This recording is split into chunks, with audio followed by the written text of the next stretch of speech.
সিজারে মামের কষ্ট। সিজারে কিসের কষ্ট? শুধু পেট কাটে এমনটাই শোনা যায় কিছু লোকের মুখে। 7টা পর্দা কেটে বাচ্চাকে দুনিয়াতে আনতে হয়। আধা ঘন্টার ভিতর 3টে সেলাই শেষ হয়। মোটা সিরিঞ্জ মেরুদণ্ডে দেওয়া এই ইঞ্জেকশনটা সারা জীবন কষ্ট দেয়। যখন অবশেষে মেয়াদটা চলে যায়, আপনজন ছেড়ে পোস্ট অপারেটিভ রুমে থাকতে হয়। প্রতিটা মিনিট যেন 1 ঘন্টার সময় যেন যায় না।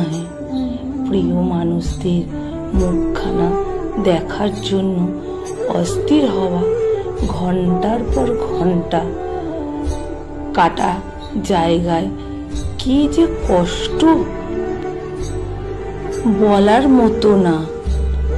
তার সাথে খিঁচুনি, শরীরের থরথর কাঁপুনি, হাতে ক্যানলাইট সেনাইল চলছে, অন্যদিকে গলা শুকিয়ে কাঠ হয়ে যায়।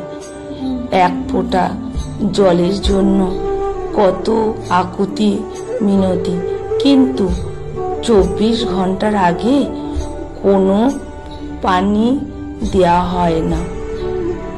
মৃত্যুকে হার মানিয়ে এসে যদি শুনতে হয় পেট কেটে বাচ্চা হলে কিসের কষ্ট, তখন বাচ্চা যেইভাবেই হোক না কেন, যার বাচ্চা সেই জানে কতটা সে সহ্য করেছে প্রথম থেকে শেষ পর্যন্ত।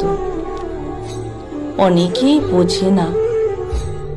ভিডিওটা যদি ভালো লেগে থাকে বন্ধুরা, প্রচুর শেয়ার করবেন, তাতে আমি প্রচুর খুশি হব বন্ধুরা।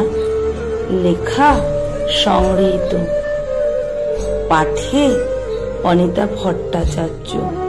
আপনারা ভিডিওটা দেখার জন্য আপনাদের কাছে প্রচুর অনুরোধ রইল বন্ধুরা, আমার এই ভিডিওটি দেখার জন্য। আর যদি ভালো লেগে থাকে তাহলে ভিডিওটি বন্ধুরা প্রচুর শেয়ার করবেন, যাতে অন্যরাও এই ভিডিওটা দেখতে